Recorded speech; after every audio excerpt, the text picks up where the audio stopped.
Sabrina the Animated Series, Episode 53. Sabrina tells Harvey nice moves for skateboarding. She says she appreciates him helping her with her book, so it's out of character and inexcusable of him to not help her. He ends up obsessed with the cartoon, because the main character symbolizes the child inside all of us. He says this can't be right, and says chickens can't play trombones because they don't have lips. And he's upset that his favorite cartoon was cancelled. Sabrina puts her hand on his shoulder.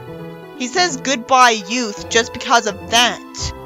At least when he was being clumsy breaking stuff in Sabrina's house, it was funny and harmless because Hilda could just create copies.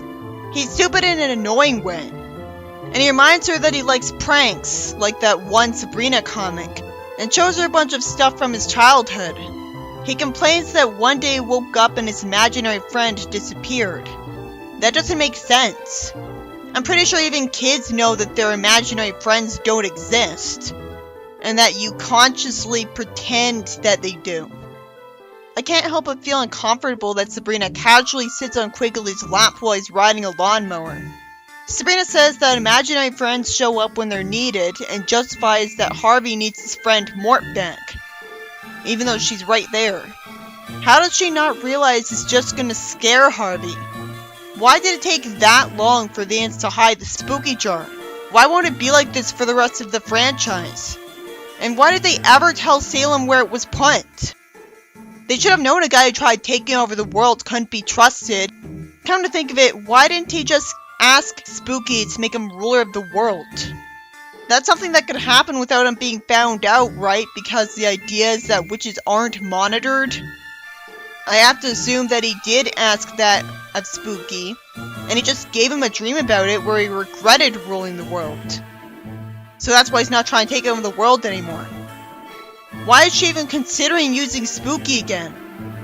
She thanks him for the obviously cursed magical artifact she doesn't need, and tells Harvey a blatant lie that at a certain time of the day, the person whose name Harvey screams will appear in front of him. It's amusing that he repeatedly says Jackie Chan. It's silly though, because he should know it'd be wrong to freak him out and divert him from his busy schedule. More often than not, I'm wondering why people think he's a nice guy. He reasons with Sabrina that teens don't have imaginary friends. Somehow this doesn't prevent the plot. Also, why is he saying he's a teen when he's 12? How insecure was Sabrina the whole time that she wasn't a good enough friend for Harvey, so he needed Mort? He would have still gotten upset that his favorite cartoon got cancelled if Mort was there. Mort suggests him eating paste as he's happy the whole time that he's back. Sabrina gets jealous right away when he walks away without Sabrina. I guess he assumes that he's imagining Mort the whole time. Never mind. When Mort shaves Sabrina's head, he laughs. Mort thankfully gives her hair back. At least the fact that Mort's here prevents Jem from sitting next to Harvey. He possesses her when she does that. I like that he only talks with Mort's voice for a little bit before getting Jem's voice back. Jem gets made to say she likes to sniff her armpits and stuff, and people laugh. Somehow the writer thought that making Sabrina tell him off for being mean was a good idea when this would only be written for catharsis. And she's not above abusing magic on her either. Harvey gets written ambitiously to say he doesn't have to worry about growing up, even though he would, because with Mort he can have all the fun he wants, even though he should know growing up and having fun aren't mutually exclusive.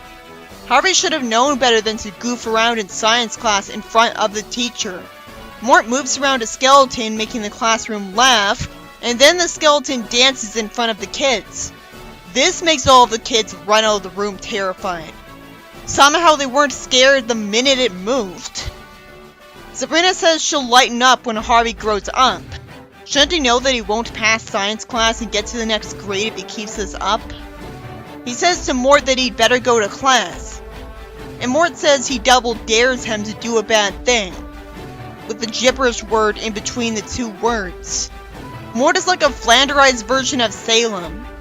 Mort convinces Harvey to get in trouble with the principal, so he gets told to scrub the wall clean with a toothbrush. I feel like this would never happen nowadays because of how small the thing is. Maybe this would happen in an old 50s Archie comic. Harvey finds out he's got Saturday detention, and Mort laughs, and Harvey asks him if he's crazy. It took him that long to figure it out. He would have known that he was evil to begin with because he's the one who thought of Mort. He says they've got the entire day to spend together, but he thought he was going to get to do that every day as it is. Then Mort possesses Sabrina to make her do something bad to get detention. And she throws something at Mort, but somehow Mort doesn't disappear because it's not the end of the story yet.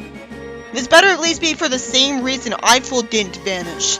He's a sentient being who doesn't want to die yet, so I assume the Witches' Council cast a spell to protect people like him out of mercy. Sabrina tells Harvey to please control his friend. He tells him they can't keep acting like kids, but that just insults kids. Clearly it's not normal for kids to act like evil pranksters. And Mort starts crying because he doesn't like him anymore and accuses them of seeing someone else. And they think Pi is too overly attached to Harvey. I never even saw it compared to this guy. Harvey says he has to move on, and the show drags this out too long. Harvey can't back out of a dare from him for some reason, even though he has no respect from him at this point. Mort would be annoying for being too cartoony if I wasn't already used to this lame show. Instead, he's annoying for being a heartless psychopath. He dares Harvey to drink a week's supply of cream spinach. That wouldn't be possible, let alone in seconds. He dares Harvey to kiss Sabrina. He says ew, and Sabrina says ew, when I thought she was in love with him, because when he asked her to a movie, she instantly said yes. Then the show cuts away from showing them kiss. So what I thought was pandering was just a big fuck you to the people who shipped them. Sabrina says she'll have nightmares. I guess she's really against the idea of Harvey being forced to kiss her as opposed to wanting it. He dares Mort to go away, and he does, even though I never felt like he gave a shit about what Harvey thought of him because he kept screwing him over and acting like an idiot. But apparently doesn't care if he looks down on him for being a prankster or fun-loving because he's proud of those traits. But thinks that nothing is worse than being seen as a coward. Why the fuck didn't he think to do this earlier?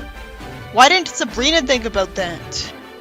Harvey thinks he has to say sorry about the kiss, even though he felt forced to. And eventually they shake hands, and the story wastes time until it ends. This story is another idiot plot where Sabrina decides to bring Harvey's imaginary friend to life to make him stop whining about the fact that he's gonna grow up, just because the show he liked got cancelled. She should have known he'd be just as upset about the show getting cancelled if Mort was there.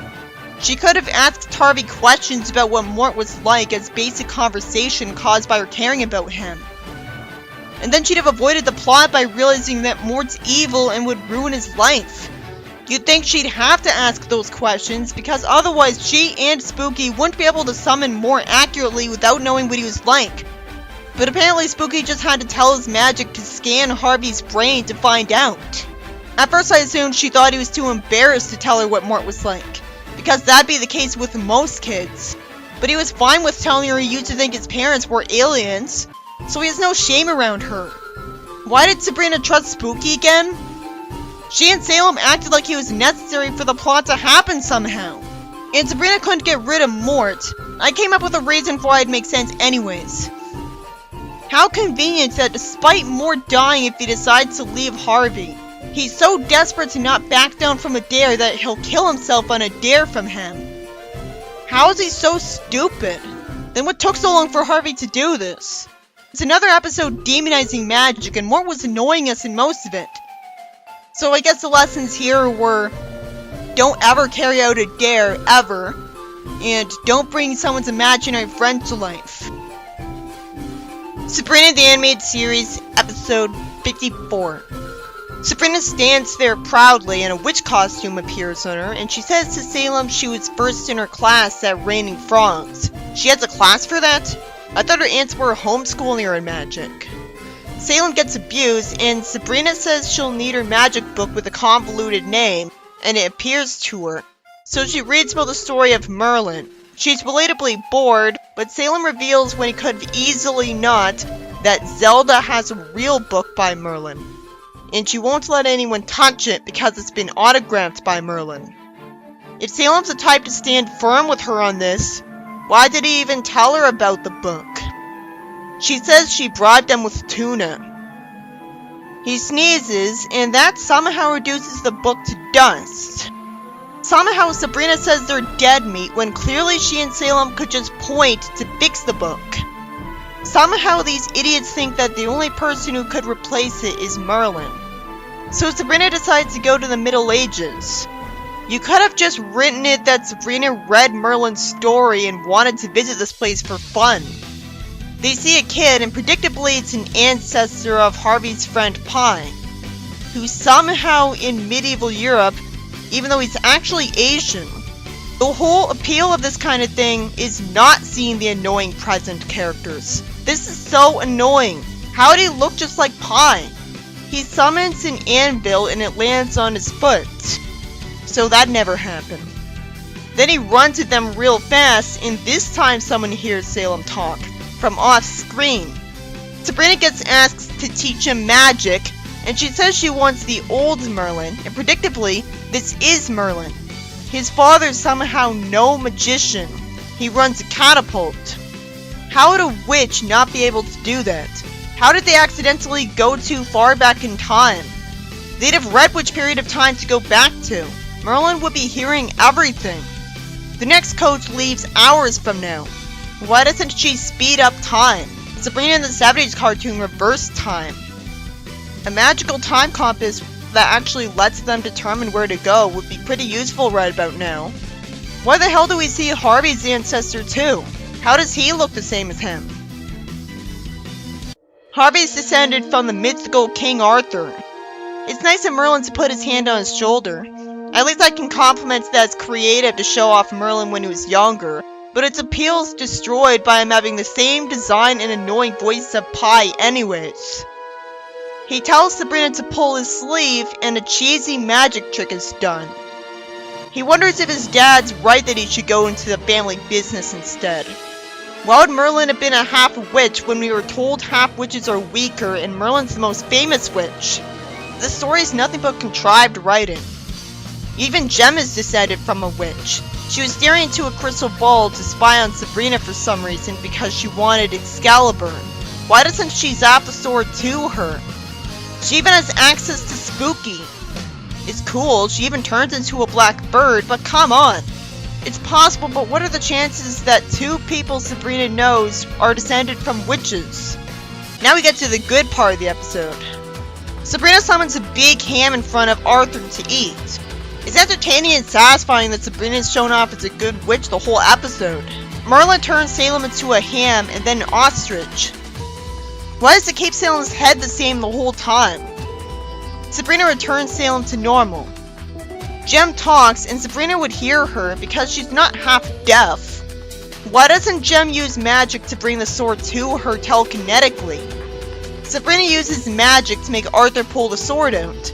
I assume that she thinks it's good to change the course of history like this because she wants Harvey to have a better bloodline to make his life better. Or better yet, she assumes he was always destined to pull the sword out and she sped it up. Jem returns to normal and she's finally got Slugloaf as her minion. What took so long?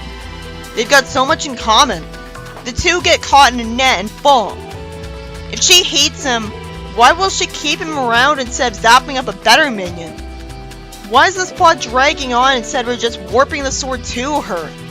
She needs to explain the sword's immune to magic. Then she'd still just use magic to kill these guys or warp them to torture chambers.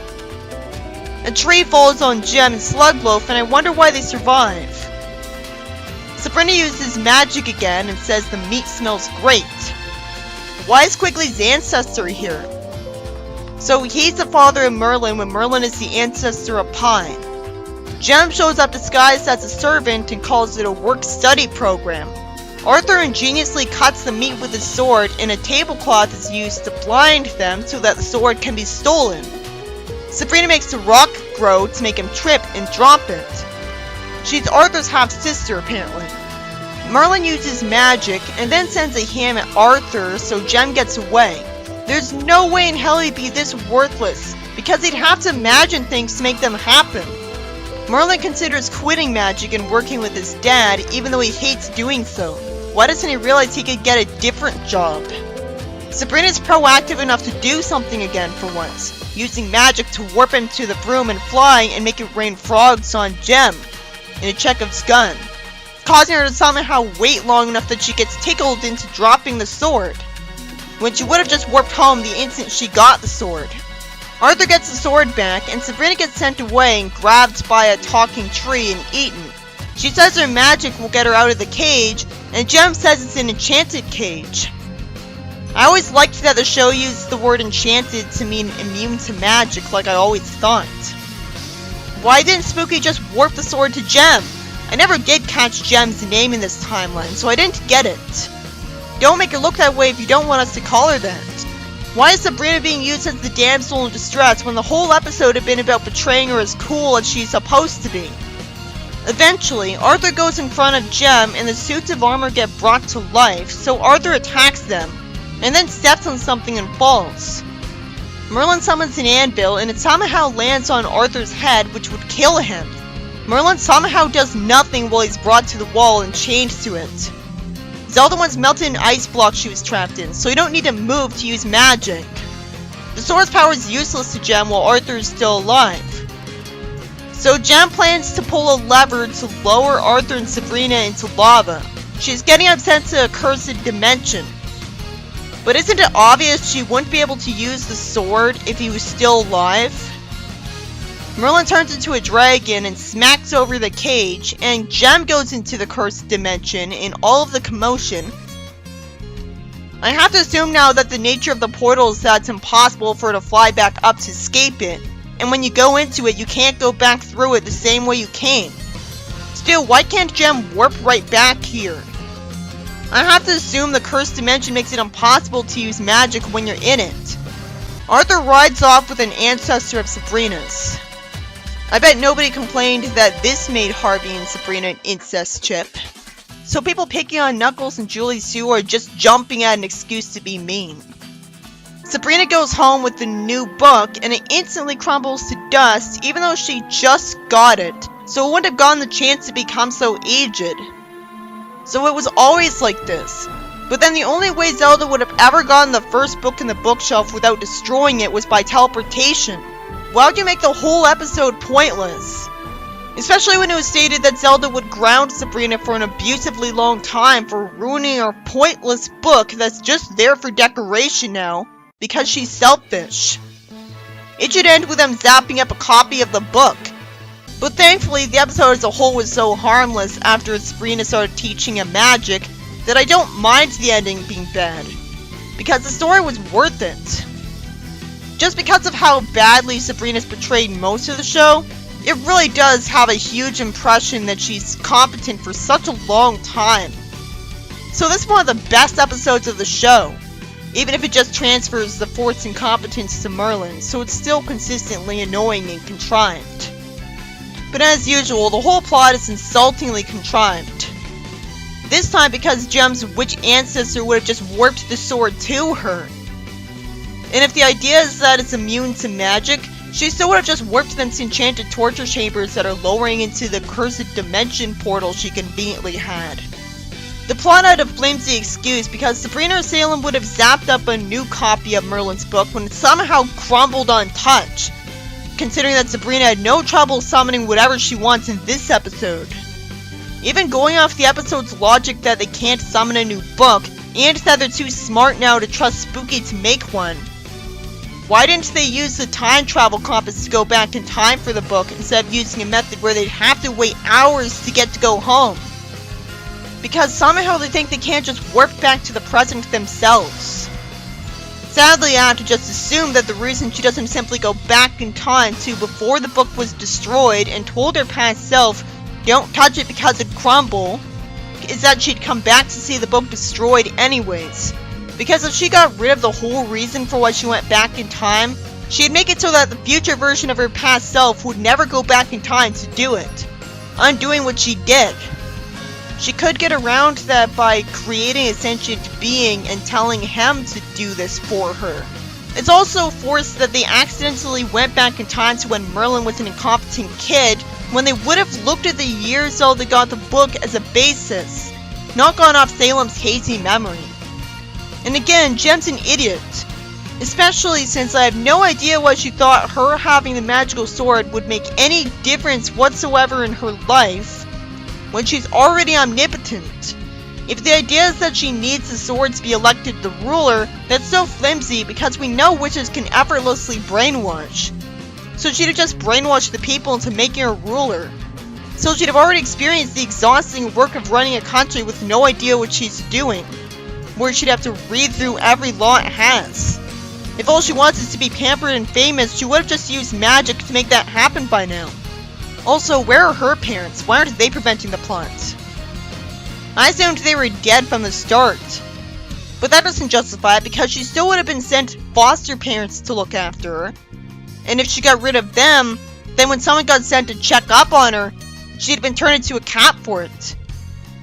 It's only fantastic compared to all the other episodes of the show.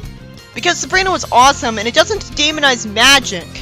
And while she was scared by the end, magic saved her life anyways. I take a plot being forced for a relatively light-hearted story that respects its main character, even if it had no excuse for having the people of the past look like Sabrina's annoying companions, ruining the immersion. But I wouldn't feel honest in saying that it's actually a good episode when compared to all the other good episodes of the show, because there's only one thing that's genuinely good episode worthy about it. It's just that I wouldn't be surprised if, among all of the other good episodes of the show, this had Sabrina be awesome with her magic for the longest amount of time.